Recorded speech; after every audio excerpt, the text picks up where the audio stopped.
Continuamos hoy, amigo oyente, recorriendo este libro de Zacarías. Nos encontramos en una sección muy importante al llegar hoy en nuestro estudio al capítulo 12. Y la razón principal que encontramos es que esta es la última división de esta última sección principal. Hemos tenido en la primera carga o profecía los aspectos proféticos de la primera venida de Cristo. Aquí ahora tenemos los aspectos proféticos en cuanto a la segunda venida de Cristo. Y con esto vamos a llegar hasta el fin de este libro. Ahora, en el capítulo 12 tenemos el último sitio a la ciudad de Jerusalén y el levantamiento de ese sitio. Y la razón primordial por la cual esta sección es tan importante es que debemos ubicar estas profecías dentro de un programa, porque es muy obvio que Zacarías nos está presentando un programa aquí.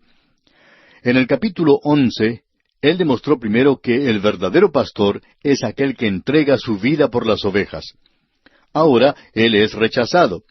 En realidad, él fue vendido por 30 piezas de plata. ¡Qué barato!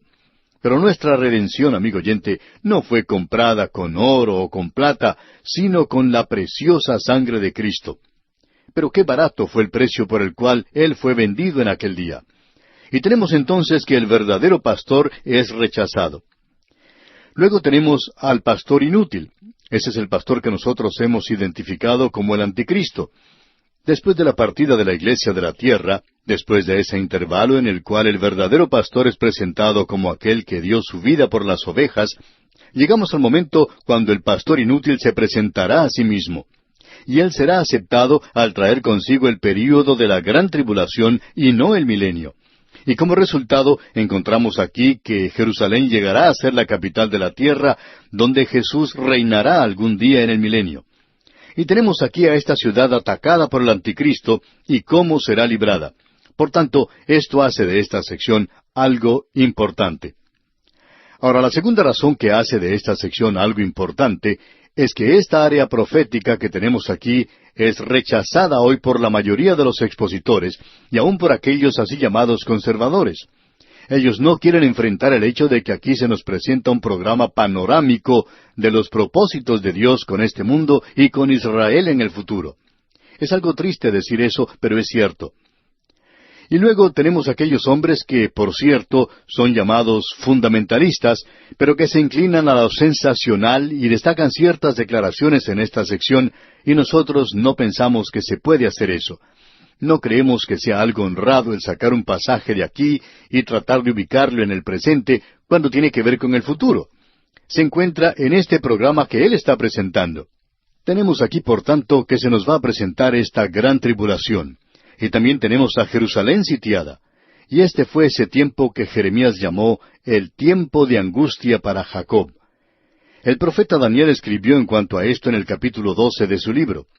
De paso, digamos que esa referencia a Jeremías se encuentra en el capítulo 30, y usted debería leer toda esa sección, especialmente los versículos 5 al 7 del capítulo 30 de Jeremías. Y en el libro de Daniel, en el capítulo 12, versículo 1, leemos en parte: «Y será tiempo de angustia, cual nunca fue desde que hubo gente hasta entonces». Y el Señor Jesucristo mismo habló de esto.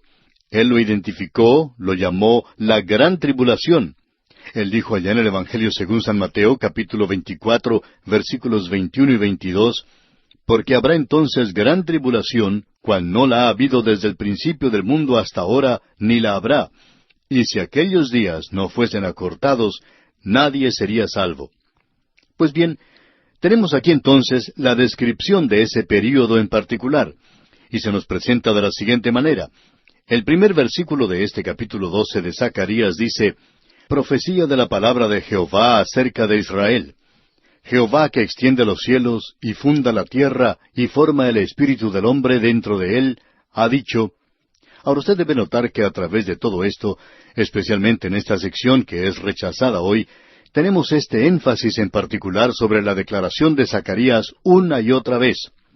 No somos nosotros los que lo hacemos, no es nuestra idea, sino que es de Dios, ya que dice que Jehová es quien ha dicho eso. Esto viene directamente de Dios.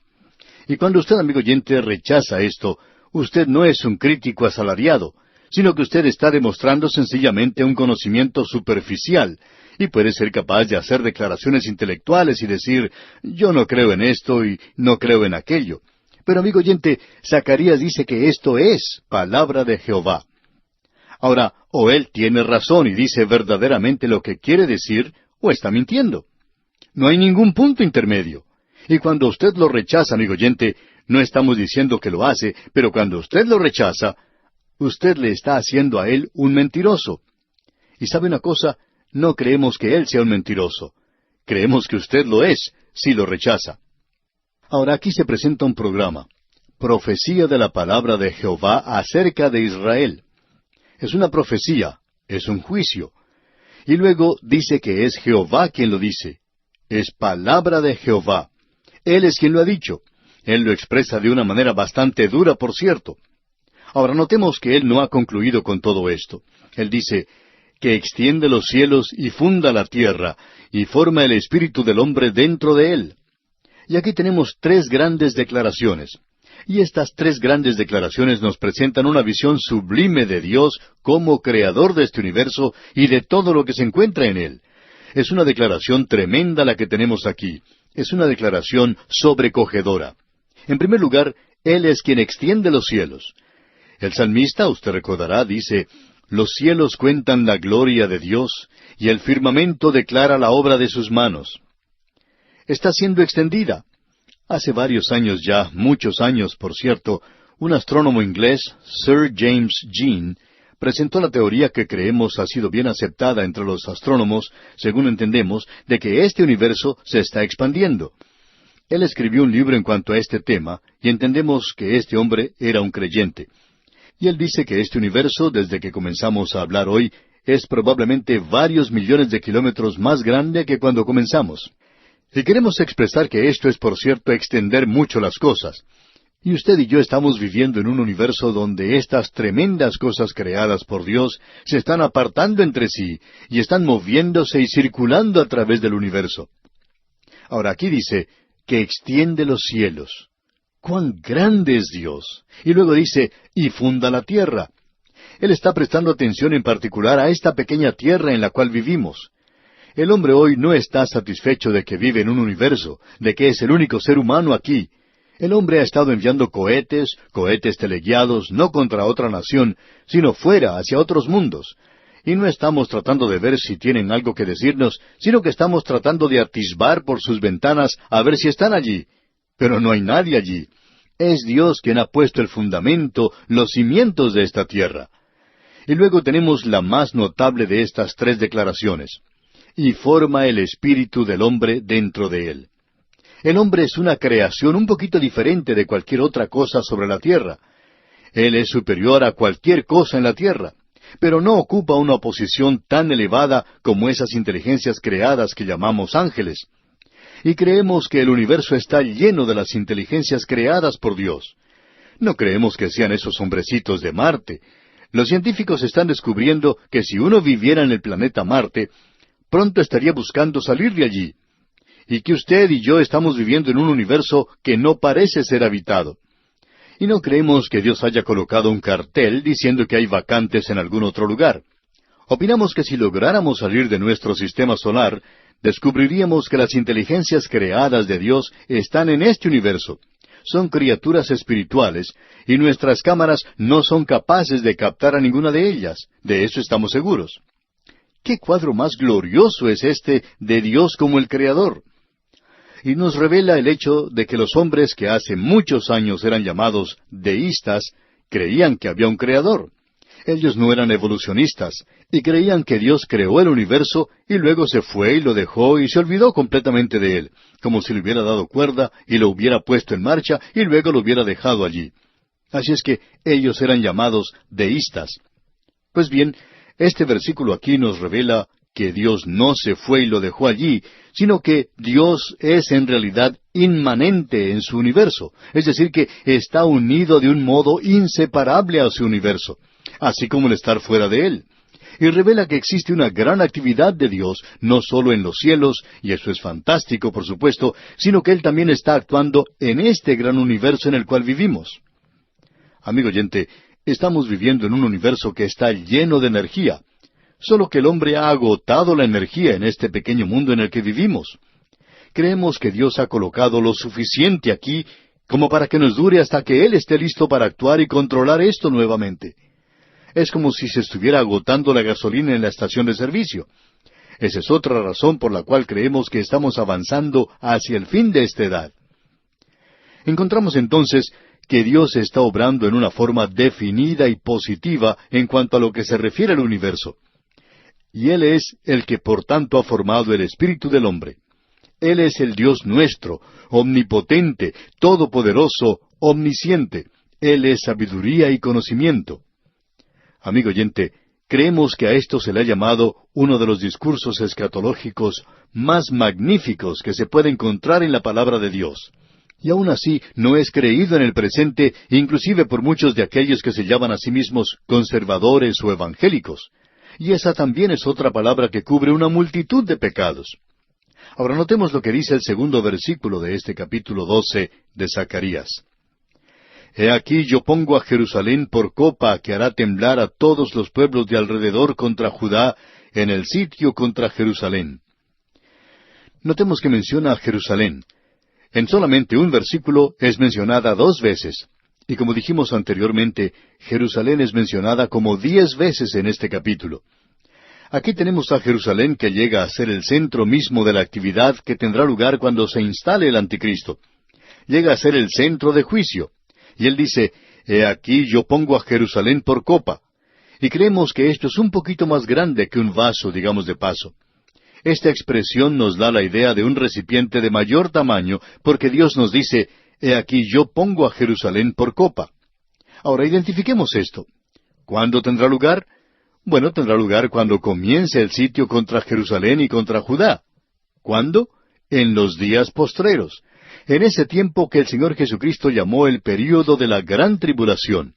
Así es que la interpretación de toda esta sección no es para el día de hoy. Creemos que sí tiene un mensaje para nosotros en el presente, y también creemos que aquí podemos encontrar una tremenda lección para cada uno de nosotros. Y debemos comprender aquí que Dios hará de Jerusalén una copa de intoxicación para aquellos que se relacionen con esto. Ellos van a quedarse temblando a causa de esto. Aquí dice que los hará temblar, y todos aquellos que la levanten se verán heridos gravemente. Dios dice que uno puede lastimarse. En efecto, dice que serán despedazados los que se metan con Jerusalén. En el versículo 3 leemos, y en aquel día yo pondré a Jerusalén por piedra pesada a todos los pueblos. Todos los que se la cargaren serán despedazados, bien que todas las naciones de la tierra se juntarán contra ella. Aparentemente estamos hablando aquí en cuanto a Jerusalén, y esto no tiene nada que ver con Roma, con París, Londres o Washington o cualquier otra ciudad del mundo. Cuando aquí dice Jerusalén, y lo repite más de 10 veces, eso es lo que quiere decir, y de una forma u otra parece que no lo comprendemos todavía. Aún algunos de los comentaristas bíblicos no comprenden bien esto. Jerusalén, amigo oyente, quiere decir Jerusalén. Y luego, cuando él dice Judá con esto aquí, uno no puede errar el mensaje. No se está refiriendo a una ciudad cualquiera en el mundo llamada Jerusalén. Aquí él está hablando de la Jerusalén que se encuentra en Judá. Y aquí dice que pondrá a Jerusalén por piedra pesada a todos los pueblos. Ahora esto parece algo extraño, ¿verdad? ¿Cómo se va a volver esta ciudad una piedra pesada? Un lugar un poco aislado, una ciudad antigua y que no es muy atractiva hoy. Es cierto que tiene muchos lugares que son sagrados en el presente y de mucho significado, y puede haber lugares que a uno le gusten más que Jerusalén. Sin embargo, a uno le agrada ir allí. ¿Por qué? Bueno, hay tantas cosas que ver que están identificadas con la Biblia que la hacen atractiva. ¿Pero por qué? ¿Por qué tiene que ser este el lugar tan prominente en los días postreros? ¿Cómo resuelve uno esto? Bueno, amigo oyente, si usted quiere resolverlo, debemos decir que esta ciudad ha llegado a ser una piedra pesada en el presente. Causó que los árabes detuvieran el flujo del petróleo. Ellos dijeron, ya no hay más petróleo. Y usted bien sabe lo que sucedió, que prácticamente todas las naciones de Europa le dieron la espalda a Jerusalén, incluyendo al Japón y otras naciones. Fueron pocos los que apoyaron a esta pequeña nación, y quizá hubiera sucumbido. Es una piedra pesada, y eso es cierto aún en el presente. Pero no queremos que nos entienda mal, amigo oyente. Eso no fue el cumplimiento de la profecía. Sería insensatez pensar eso. Esto forma parte de un programa para el futuro. Dios quiere que usted sepa que no estamos haciendo declaraciones exageradas cuando decimos que Jerusalén puede llegar a ser una piedra pesada. Creemos que lo que hemos visto no es nada comparado con lo que será en aquel día. Lo que ocurrió en aquella ocasión casi destruye el mercado común. Sacudió a la OTAN. ¿Por qué? Porque Jerusalén llegó a ser una piedra pesada. Y si usted quiere, puede darle un vistazo a la lista de naciones del mundo que han capturado esa ciudad y han tratado de arruinarla, incluyendo a Gran Bretaña cuando el general Allen se apoderó de Jerusalén. Gran Bretaña era entonces el poder mundial número 1. El sol nunca se ponía sobre el imperio británico. Pero eso no es así en el presente, amigo oyente. Ahora el sol sí se pone, porque ellos se metieron con esa ciudad. Y hablando honradamente, amigo oyente, esperamos no vernos envueltos con esa ciudad. Dios dice que no debemos tocarla, que Él está a cargo de ese lugar. Y parece que ese es un lugar que Él aún controla. Ahora, en el versículo 3 de este capítulo 12 de Zacarías leemos, «Y en aquel día yo pondré a Jerusalén por piedra pesada a todos los pueblos. Todos los que se la cargaren serán despedazados, bien que todas las naciones de la tierra se juntarán contra ella». Y note usted esta expresión, «en aquel día». Y esto va a parecer algo monótono antes de que concluyamos nuestro estudio.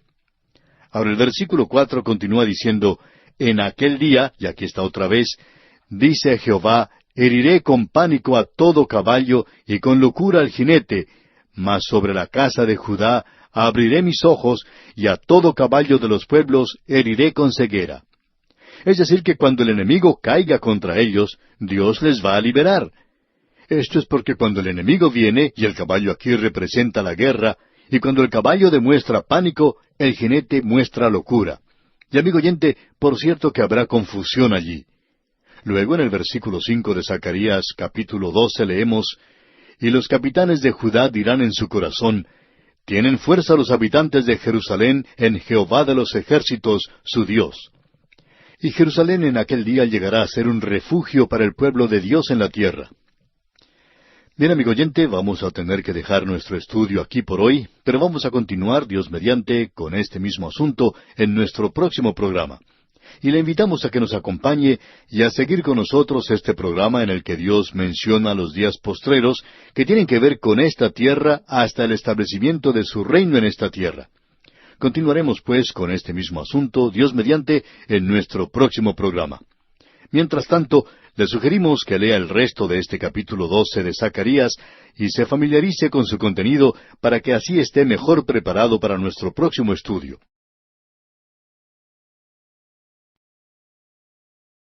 Continuamos hoy, amigo oyente, nuestro viaje por este libro de Zacarías. Y quisiéramos recordarle una vez más, amigo oyente, que estamos siguiendo el gran programa panorámico que el profeta Zacarías nos está presentando. Es un programa profético de Dios que está relacionado con el futuro. El Señor Jesucristo vino hace muchos años y el mundo le rechazó. Le vendieron por 30 piezas de plata. Pero Él ahora nos ha redimido no con oro o con plata, sino por medio de su preciosa sangre. Y Él fue rechazado entonces de la misma manera en que es rechazado hoy en todo el mundo. Pero aún así hay muchos que están acudiendo a Él en el presente y le están encontrando como su Salvador personal. Ahora, cuando el Señor Jesucristo partió, Él dijo que había venido en nombre de su Padre y que le habían rechazado. Pero cuando viniera uno en su propio nombre, entonces le recibirían. Bueno, ese alguien o ese uno que Él mencionó vendrá algún día. Aquí se le llama el pastor inútil, y este es un cuadro del anticristo. La gente le espera a Él, pero Él no va a traer el milenio. Él traerá el período de la gran tribulación. Y usted puede apreciar aquí que Él baja sobre Jerusalén. Y al llegar a esta segunda profecía, a este segundo juicio que comienza aquí en el capítulo 12, vemos que tiene que ver con la segunda venida de Cristo. Podemos ver a Jerusalén sitiada, y este es el resultado de la actividad del anticristo, y el enemigo se aproxima por todas partes. Vimos en nuestro programa anterior que Dios iba a intervenir a su favor, y vamos a continuar aquí con nuestro estudio en esta sección en particular, donde Dios ayudará a su pueblo en aquella ocasión.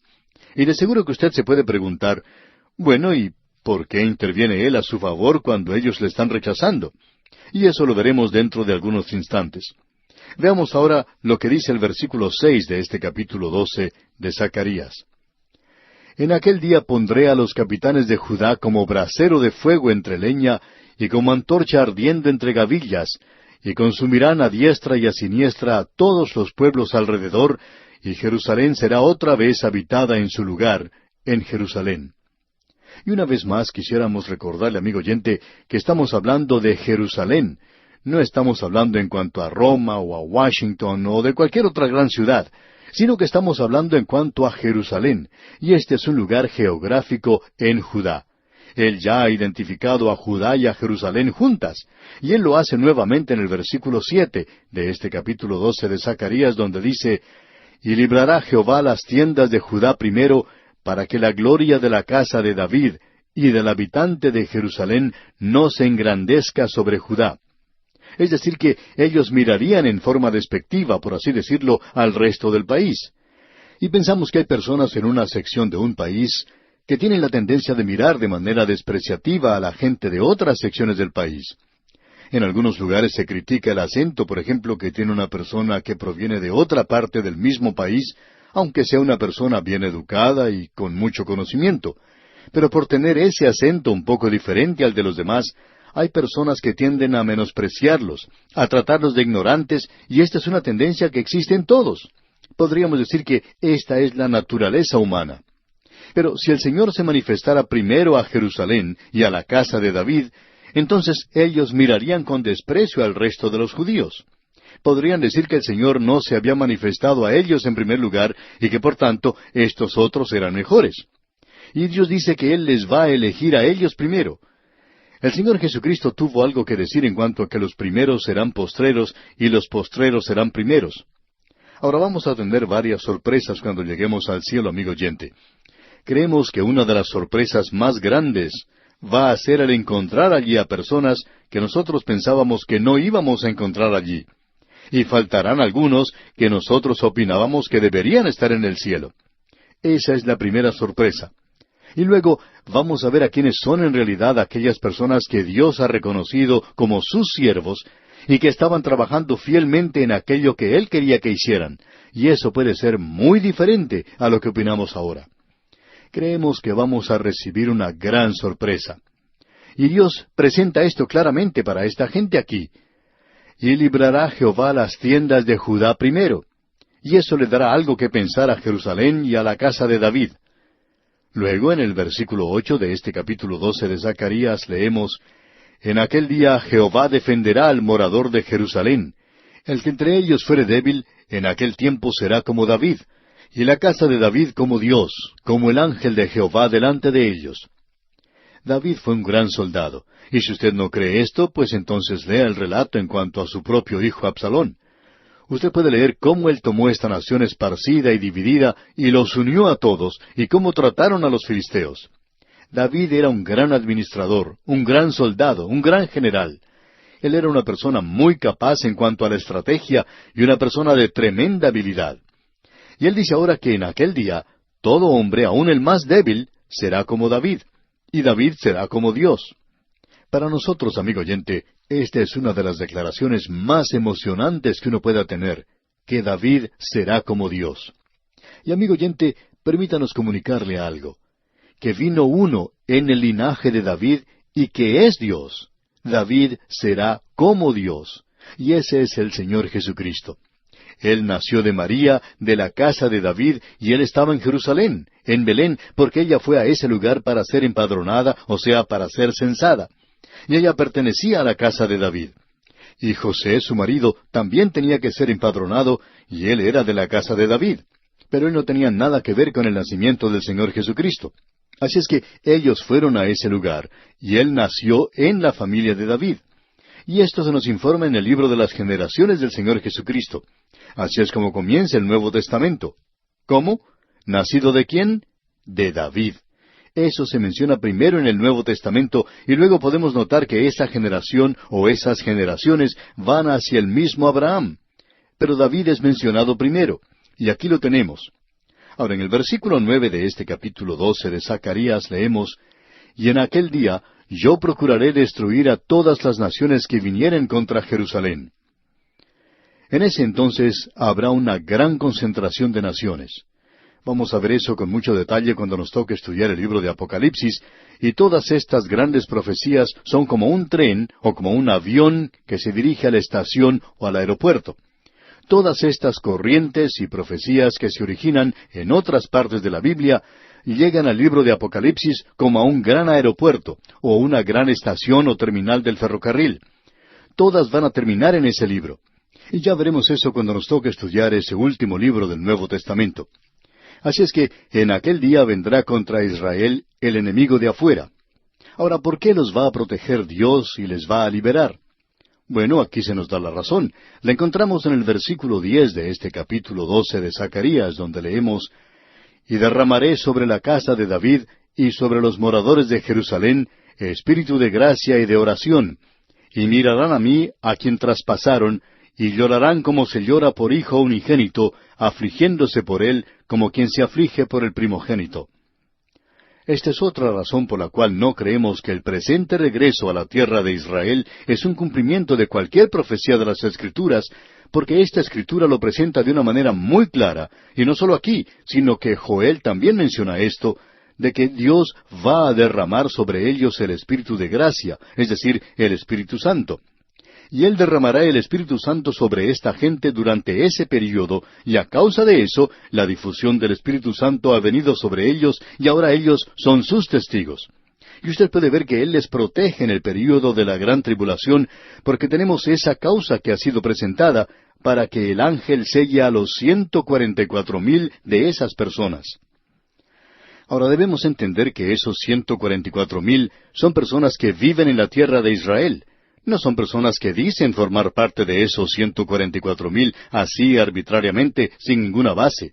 Esto tiene que descansar sobre los hechos. Y el libro de Apocalipsis lo presenta de una manera muy clara: 12,000 de cada tribu.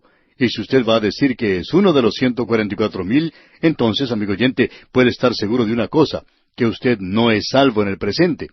Porque si el rapto tuviera lugar, usted no partiría de esta tierra y pasaría a este período cuando ellos sean sellados para el período de la gran tribulación. Y esto no quiere decir que es cualquier grupo en el presente, sino que indica esta gente en particular. Y usted descubrirá otro grupo que fue sellado, y no sabemos la cantidad porque fue una cantidad tan grande que ni siquiera se nos ha dado. Y es una cantidad tan grande de gentiles que van a ser sellados durante ese período.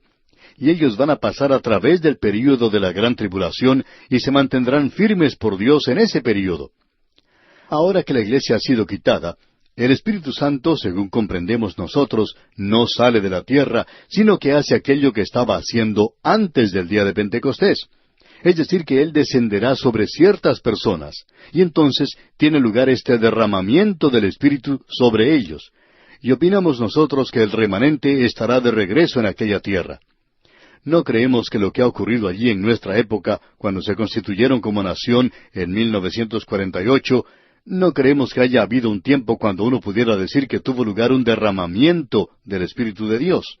Cuando eso tenga lugar, ellos van a reconocer a Cristo como su Salvador. Y mirarán a mí, a quien traspasaron, y llorarán como se llora por hijo unigénito, dice aquí el versículo 10. Pues bien, ese será el cumplimiento del gran día de la expiación, cuando van a mirarle a Él. El capítulo 13 de este libro de Zacarías va a desarrollar esto mucho más. Y para darnos una idea, podemos ver lo que dice el versículo 1 del capítulo 13. En aquel tiempo habrá un manantial abierto para la casa de David y para los habitantes de Jerusalén, para la purificación del pecado y de la inmundicia. Y más adelante, en el versículo 6 del mismo capítulo 13, leemos: «Y le preguntarán, ¿qué heridas son estas en tus manos?». Y él responderá: «Con ellas fui herido en casa de mis amigos». En aquel día ellos van a mirar al que traspasaron, y entonces le harán esta pregunta: ¿qué heridas son estas en tus manos? Nosotros no esperábamos que nuestro Mesías, nuestro Rey, viniera con heridas como las que tú tienes en tus manos, en tus pies y en tu costado. Y él les contestará entonces: «Con ellas fui herido en casa de mis amigos». Y luego Él les va a decir en esa ocasión en particular: «Yo vine antes, pero ustedes no me aceptaron, no me recibieron. Ahora he regresado, y ahora ustedes comienzan a lamentarse a causa de esto». y Él aún les llama amigos, de la misma manera en que llamó a Judas amigo, como usted bien recuerda, porque el Señor le dijo a Judas, después que éste le hubo traicionado, amigo, ¿a qué vienes? ¿Lo recuerda? Él le llama amigo.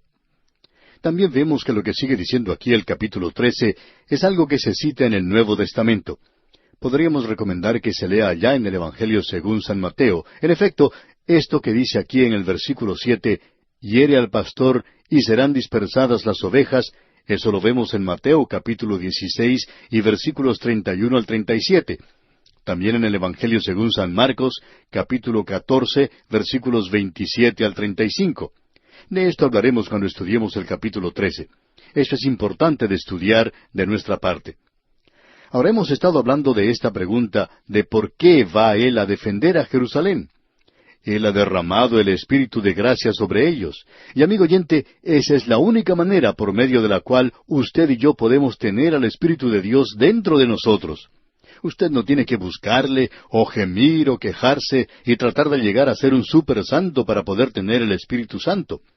Todo lo que usted tiene que hacer es acercarse al Señor Jesucristo como pecador que es, y aceptarle y recibirle a Él como Salvador personal. Entonces, en usted morará el Espíritu Santo de Dios. Cuando el apóstol Pablo escribía a los creyentes de Corinto, él les llamaba niños, les llamaba carnales, y en realidad él tenía muy poco que decir que fuera bueno en cuanto a estas personas en aquel lugar. Aún así, él podía decirles, ¿o ignoráis que vuestro cuerpo es templo del Espíritu Santo? Él es el Espíritu de gracia, y Él no mora en mí o no me llena porque yo sea un super santo o porque yo estoy más adelantado que los demás. No lo soy. Por el contrario, estoy detrás de los demás. Es a causa de su gracia que Él hace estas cosas. Y es así como Él va a hacer esto para esta gente. Si usted cree que Él ha derramado su gracia para conmigo, amigo oyente, yo no voy a objetar que Él demuestre su gracia con esta gente tampoco. Y ellos van a llegar a conocerle y se quitará el velo de sus ojos, como dijo el apóstol Pablo. Pero esto no quiere decir que ellos no sean responsables. Y en cualquier momento en que uno de ellos, en su corazón, se vuelva a Cristo, el apóstol Pablo presentó esto de una manera muy clara, que ese velo será quitado, y ellos podrán ver a Cristo como su Salvador. Amigo oyente, esto es cierto con cualquier pecador en el presente. Usted no está perdido hoy porque no ha escuchado el Evangelio. Usted no está perdido por eso o por aquella otra cosa. Usted está perdido, amigo oyente, porque usted ha tomado una decisión de rechazar a Jesucristo. Amigo oyente, hoy existe esa idea de que, de alguna forma u otra, no somos responsables. Usted y yo sabemos que es por gracia. Usted y yo sabemos que somos responsables para responder a esa maravillosa gracia de Dios, a esa infinita gracia de Dios. Dios nos salvó. Y eso no fue a causa de nuestras habilidades, ni siquiera por nuestra fe. Él nos salvó por la preciosa sangre de Cristo. Este es un pasaje maravilloso de las Escrituras, amigo oyente. Ahora podemos notar aquí en este versículo 11 del capítulo 12 de Zacarías que se vuelve a repetir esta expresión, en aquel día. Quizá usted ya esté cansado de hablar de aquel día. Bueno, aún no ha escuchado nada, amigo oyente, a través de todo lo que nos resta del libro de Zacarías. Hasta el último versículo, él va a continuar hablando de aquel día y aquel día. Y para esta hora ya deberíamos saber lo que significa esa expresión de aquel día. Es ese período de tiempo, como vimos hace un par de programas, cuando tratamos este tema tan importante, que se presenta aquí, el día de Jehová. ¿Qué es lo que quiere decir? El día de Jehová comienza cuando la iglesia deja esta tierra por medio del rapto y entonces comienza el período de la gran tribulación. Y continuará a través del reino milenario y durante el tiempo donde se dominará toda rebelión y comenzará el reino eterno. Y ese reino continúa, un reino de 1000 años, con la excepción de que no es un tiempo de prueba. Y todo queda establecido para la eternidad. Así es que esta es una sección maravillosa de la palabra de Dios. Y aquí en el versículo 11 leemos, en aquel día habrá gran llanto en Jerusalén. Y ese es el verdadero día de la expiación. Ese es el único día en que ellos debían o podían llorar. Dios les dijo en aquel día que ese es el día cuando se hizo expiación por sus pecados. En aquel día habrá gran llanto en Jerusalén. Amigo oyente, permítanos detenernos aquí para decir algo que es de suma importancia. En el día de hoy hay muchos de estos llamados predicadores del Evangelio que dicen, venga Cristo, Él le va a hacer de nuevo, y usted va a tener una nueva personalidad, usted va a poder lograr su objetivo. Y se le ofrece a uno toda clase de atractivos. Amigo oyente, ¿qué es lo que usted piensa en realidad en cuanto a sus pecados? ¿Se ha lamentado alguna vez por ellos? ¿Ha sentido usted que se le rompe el corazón cuando usted ha cometido algún pecado? Amigo oyente, debemos confesarle algo. Cuando yo miro hacia atrás, hacia algunas de las cosas que yo he cometido en el pasado, eso realmente quebranta mi corazón. Es por eso que mi Salvador murió. Y eso debería existir en la vida cristiana. Y es algo que hace mucha falta hoy, algo que ocurría mucho en el pasado. Uno antes podía ver esas reuniones cuando hombres y mujeres pasaban al frente al altar llorando y aceptaban a Cristo. Pero se ve muy poco de eso en el presente. Algunos pasan al frente con sonrisas pensando que van a recibir una nueva personalidad. Y amigo oyente, usted es un pecador empedernido, inmundo ante los ojos de Dios, y aun las cosas buenas que usted piensa que hace son malas para Él. Y Él dice que nuestra justicia es como trapos de inmundicia ante Él. Ahora, si mi justicia es un trapo de inmundicia, entonces debiéramos ver lo que es ese trapo de inmundicia en realidad. Amigo oyente, si usted y yo pudiéramos contemplarnos de la misma manera en que Dios nos ve, no podríamos tolerarnos a nosotros mismos. Nos libraríamos enseguida de ese engreimiento y esa autoconfianza que tenemos. ¿Cuánta falta le hace a la iglesia hoy, y decimos esto con mucho cuidado, cuánta falta le hace a la iglesia hoy un verdadero bautismo del arrepentimiento? Eso es lo que se necesita hoy. Arrepentimiento de parte de los creyentes, arrepentimiento por sus pecados. Y en este versículo 11 del capítulo 12 de Zacarías leemos, en aquel día habrá gran llanto en Jerusalén, como el llanto de Adadrimón en el valle de Megiddo. Esto se refiere al valle de Megiddo y a la época de Josías. Josías era muy amado entre la gente, y cuando él murió, hubo mucho llanto por él. Jeremías lloró por él como no lloró por ninguna otra persona. Y en el versículo 12 leemos, y la tierra lamentará, cada linaje aparte, los descendientes de la casa de David por sí, y sus mujeres por sí, los descendientes de la casa de Natán por sí, y sus mujeres por sí. Esto es algo que muchos de nosotros necesitamos hacer privadamente. Y luego, los dos últimos versículos, los versículos 13 y 14, dicen, los descendientes de la casa de Leví por sí, y sus mujeres por sí, los descendientes de Simei por sí, y sus mujeres por sí, todos los otros linajes, cada uno por sí, y sus mujeres por sí. Este es un verdadero lamento. ¿Cuál ha sido ese gran pecado cometido? Ellos habían rechazado al Mesías cuando Él vino por primera vez. Piense usted lo que será cuando Él regrese por segunda vez para aquellos que han escuchado el Evangelio y le han rechazado. Amigo oyente, ese día se está acercando sobre esta tierra. Si oyeres hoy su voz, no endurezcáis vuestros corazones. Abra, amigo oyente, su corazón ahora mismo y reciba a Cristo como su Salvador personal.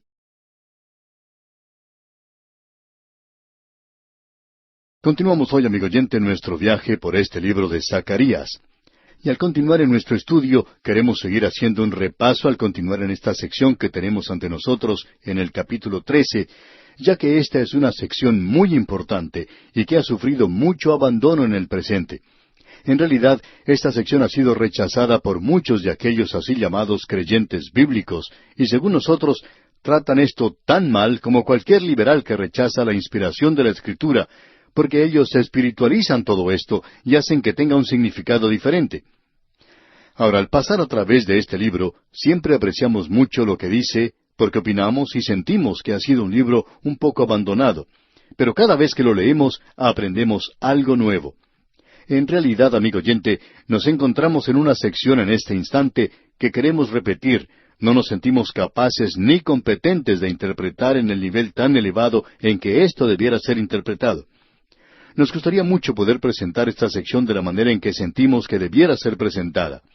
Quizá podamos expresar lo que estamos pensando con un dicho de unos emigrantes holandeses que dice, envejecemos demasiado pronto y nos volvemos inteligentes demasiado tarde. Estamos seguros que esto se aplica a nuestro caso en esta sección. Ahora ya hemos visto en esta sección que en este capítulo que comenzamos, el capítulo 13 de Zacarías, se puede apreciar un progreso muy distinguido, muy definido a través del programa que tiene que ver con la primera venida de Cristo a la tierra. En aquel entonces, Él fue vendido por unas cuantas piezas de plata, por 30 piezas de plata en efecto. Y en esa época, Él entró a Jerusalén montado en un asno. Y sólo parte de la profecía de Zacarías fue cumplida en su primera venida, lo que indica que la otra parte será cumplida en la segunda venida. Pero Él fue rechazado como el buen pastor que dio su vida por las ovejas. Y luego hay otro que vendrá. Él no ha venido aún, y no aparecerá sino hasta cuando la iglesia sea quitada de la tierra. Y luego ese pastor falso vendrá y guiará a la nación, así como también al mundo, al período de la gran tribulación.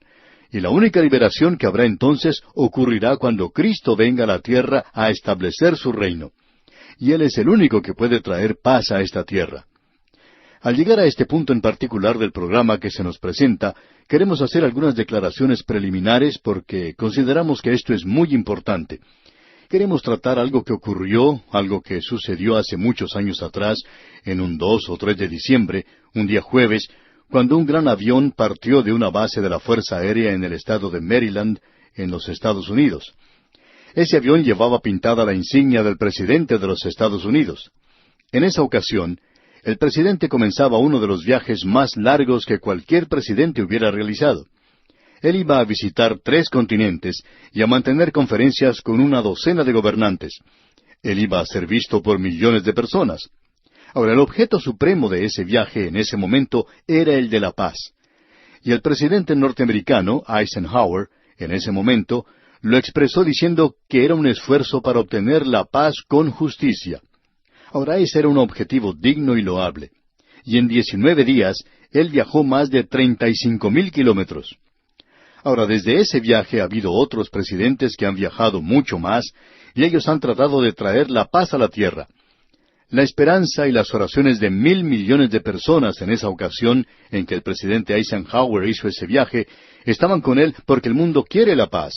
Y el corazón humano quiere la paz sobre cualquier otra cosa.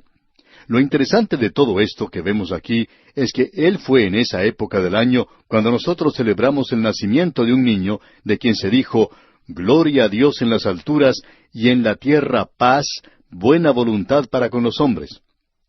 Ahora debemos confesar que en ese entonces, en el año 1959, hubo muchos que oraron sinceramente por eso, y sus buenos deseos fueron junto con ellos y una oración por buen éxito y buen viaje. Ahora estamos seguros que muchos de los que han escuchado este programa han aprendido a no hacerse ilusiones de grandeza, de que él o cualquier otro podría haber obtenido una paz permanente para la tierra. Y cuando se le escuchaba hablar en la televisión, uno podía darse cuenta que él en realidad no creía que podía hacer eso, que podría obtener esa paz. No creemos que tuviera esa clase de ideas grandiosas. Él era un hombre militar, se enfrentaba a la realidad. Pero creemos que él esperaba poder aliviar un poco las tensiones y por lo menos postergar ese día malo. Y creemos que él pudo presentar claramente el propósito y la extensión de su nación y su intención y tratar de aclarar cualquier mala interpretación que hubiera existido. Pero amigo oyente, después de haber pasado tantos años, esto aún es cierto, que un niño nació hace más de 2000 años y él es la única esperanza por una paz permanente. Él solamente puede y traerá paz a esta tierra. Él tiene en su poder a perpetuidad el título de Príncipe de Paz. Esta tierra no puede disfrutar de una satisfacción total sino hasta cuando Él venga. Y Él tiene el programa y un plan para traer y lograr una paz permanente. Él establecerá el reino de los cielos en la tierra. Ahora es Zacarías, juntamente con los demás profetas, por supuesto, pero es Zacarías quien nos presenta en gran detalle los bosquejos de este programa. Quizás sean breves, pero él tiene muchos detalles aquí. Y usted puede descubrir que Dios tiene un programa y un plan para traer ese reino. Y en este libro y en otras partes descubrimos algo del carácter de ese rey. Y vamos a ver eso al seguir nuestro estudio. Ya hemos visto que el reino tiene muchos aspectos físicos que siempre atraen y agradan al hombre. El desierto florecerá como una rosa, el cojo saltará, el ciego verá. Y luego hay aquellos a quienes les gusta pensar en las calles de oro que habrá en la Nueva Jerusalén. Bueno, eso es algo muy sentimental y emocional. Pero cuando nos apartamos por esa tangente, nos olvidamos de los aspectos espirituales. Y ya hemos visto en este pequeño libro que el reino será caracterizado por la paz. Usted sabe que él ya ha mencionado eso anteriormente, que el reino se caracterizará por la paz. En el capítulo 8, versículo 3, pudimos leer: Así dice Jehová, yo he restaurado a Sión, y moraré en medio de Jerusalén, y Jerusalén se llamará ciudad de la verdad. Cuando estudiamos esto, dijimos que eso no era lo que ocurría en el presente, pero lo será cuando Él reine allí, y esto es importante de notar. Y no hay ninguna capital en el mundo que sea notada por la verdad, no importa cuál capital uno trate de identificar de esta manera. Y luego, aquí en el capítulo 13, que estamos comenzando a estudiar, vamos a poder apreciar que el reino que Él establecerá se caracterizará por su santidad y su justicia. En los primeros 2 versículos de este capítulo 13 de Zacarías leemos: En aquel tiempo habrá un manantial abierto para la casa de David y para los habitantes de Jerusalén, para la purificación del pecado y de la inmundicia. Y en aquel día, dice Jehová de los ejércitos, quitaré de la tierra los nombres de las imágenes, y nunca más serán recordados. Y también haré cortar de la tierra a los profetas y al espíritu de inmundicia. Con esto trataremos dentro de un instante. Pero usted puede notar que el reino se caracterizará por su santidad y su justicia. Y en el capítulo 14 de Zacarías, él nos dirá: En aquel día estará grabado sobre las campanillas de los caballos: Santidad a Jehová, y las ollas de la casa de Jehová serán como los tazones del altar. También será caracterizado por la liberación del temor. Eso lo veremos cuando nos corresponde estudiar el capítulo 14. Estos son los aspectos espirituales del reino, no los aspectos físicos. También vamos a ver que el gozo caracterizará ese reino. ¿Y qué cosa más maravillosa es esta? Eso se nos presenta, usted recordará, en el capítulo 10, versículos 6 y 7, donde leemos: Porque yo fortaleceré la casa de Judá, y guardaré la casa de José, y los haré volver, porque de ellos tendré piedad, y serán como si no los hubiera desechado, porque yo soy Jehová su Dios, y los oiré. Y será Efraín como valiente, y se alegrará su corazón como a causa del vino. Sus hijos también verán, y se alegrarán, su corazón se gozará en Jehová. Ese será un tiempo de mucho gozo, como podemos apreciar. Y luego, lo importante es que habrá paz en esa época en particular. Se caracterizará por la paz.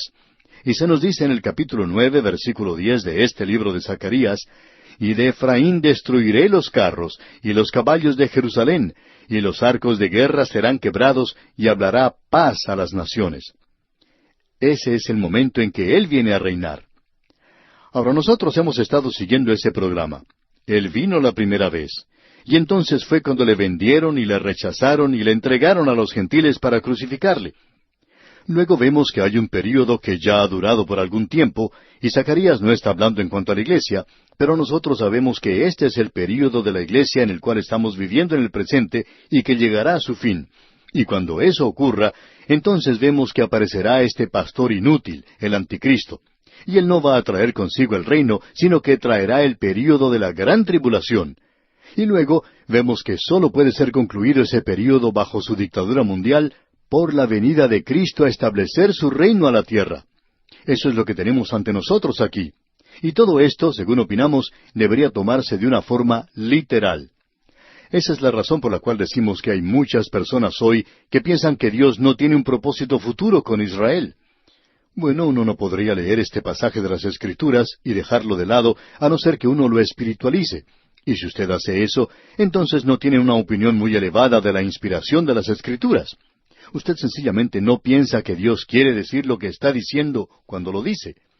Y nosotros vemos que el centro mismo de este plan, como hemos visto en el capítulo 12, que el centro mismo del plan es Jerusalén. Y en estos últimos capítulos 13 y 14 de Zacarías, Jerusalén se menciona más de 20 veces. Amigo oyente, Dios no hubiera utilizado ese nombre tantas veces a no ser que quiera decir Jerusalén. Y Él no estaba hablando en cuanto a Londres, o a París, o a Nueva York, o a Buenos Aires, o a Caracas. Él está hablando en cuanto a la ciudad de Jerusalén. Y es notable que haya muchos líderes mundiales que dejen de lado la ciudad de Jerusalén, y lo han estado haciendo ya por mucho tiempo. Eso fue hasta cuando los árabes cerraron el flujo del petróleo. y Jerusalén, de alguna forma u otra, llegó a ser algo prominente otra vez. La realidad es que obtuvo la atención mundial por un tiempo. Así es que tomamos esto literalmente y pensamos que los expositores conservadores más eruditos también toman esta posición. Permítanos presentar una cita del Dr. Merrill Unger, quien es un intérprete de este libro, muy estimado por cierto. Él ha escrito uno de los mejores libros, según creemos nosotros, en cuanto a Zacarías, y es un libro muy bien escrito, y uno necesita aprender un poco de hebreo para poder leerlo completamente. Pero es un libro maravilloso. Permítanos citar algo de lo que él dijo. Solo una aplicación literal de estas profecías a la restauración y conversión de la nación judía en la segunda venida de Cristo puede satisfacer la esfera de acción de estas revelaciones proféticas. Otras interpretaciones ignoran el verdadero alcance de la profecía de Zacarías en su totalidad, violan el contexto inmediato, recurren a mistificaciones sin sentido y terminan en un embrollo de incertidumbre y confusión. Y a esto, amigo oyente, decimos amén. Quizá deberíamos expresar esto de una manera muy dura, mucho más dura que eso, porque creemos que esto es prácticamente una negación de la inspiración de la palabra de Dios. Ahora, aquí en el primer versículo de este capítulo 13 de Zacarías dice, «En aquel tiempo habrá un manantial abierto para la casa de David y para los habitantes de Jerusalén, para la purificación del pecado y de la inmundicia». Nuevamente tenemos esa expresión de «en aquel tiempo», «en aquel día». Y ya hemos determinado que aquel día se refiere a ese período que comienza con la gran tribulación y sigue hasta el reino milenario. En el medio se encuentra la venida de Cristo a esta tierra a establecer su reino. Pero este versículo aquí no se refiere a la primera venida de Cristo, porque en ese entonces no era un manantial abierto para la casa de David y para los habitantes de Jerusalén, para la purificación del pecado y de la inmundicia. Sucedió todo lo contrario. Ellos le rechazaron y le crucificaron. Y aún el apóstol Pablo podía escribir en su día y decir allá en su epístola a los Romanos capítulo 10, versículo 3, «Porque ignorando la justicia de Dios y procurando establecer la suya propia, no se han sujetado a la justicia de Dios». Así es que en su primera venida ellos le rechazaron. Y este manantial será abierto en la segunda venida. Y como vimos en el capítulo 12, de paso digamos que los capítulos 12 y 13 van juntos, porque aquí se presenta este programa. Y decíamos que, como vimos en el capítulo 12, sería en aquel día que Dios derramaría su espíritu sobre esta gente. Y Joel habla en cuanto a esto. Y es entonces cuando esta gente va a tener este manantial abierto para ellos. Y eso, por supuesto, será a causa de que Él ha sido crucificado por ellos. Entonces ellos le van a mirar, y Él lo señala aquí de una manera muy directa, que le mirarán. Y usted recuerda que leímos esto allá en el capítulo 12, versículo 10. Dice, «Y derramaré sobre la casa de David y sobre los moradores de Jerusalén espíritu de gracia y de oración, y mirarán a mí, a quien traspasaron, y llorarán como se llora por hijo unigénito». Ese será un verdadero día de arrepentimiento para esta gente cuando Cristo venga, y ellos van a ser tocados en lo más profundo. El Espíritu de Dios tomará y quitará ese velo de sus ojos, y el apóstol Pablo lo presenta claramente, que ese velo puede ser quitado de sus ojos y de los nuestros, si queremos verdaderamente dejar de lado el pecado. Amigo oyente, el problema con el hombre es un problema del corazón y no de la cabeza. Ningún hombre tiene en realidad un problema intelectual. La realidad es que no tiene tanto cerebro. Ningún hombre tiene que tratar con el creador de este universo, un Dios infinito, pero el problema es este, que no quiere abandonar su pecado. Y eso es cierto en cuanto a esta gente, y es cierto de los gentiles, y es cierto en cuanto al mundo del presente. Debemos encarar la realidad como es, amigo oyente. Luego, él dice en el versículo 2 del capítulo 13, «Y en aquel día, dice Jehová de los ejércitos, quitaré de la tierra los nombres de las imágenes, y nunca más serán recordados. Y también haré cortar de la tierra a los profetas y al espíritu de inmundicia». Parece que se volviera un poco monótono al repetir esta expresión de en aquel día, casi todo el tiempo. Casi se parece a nosotros en algunas de las expresiones que repetimos con frecuencia.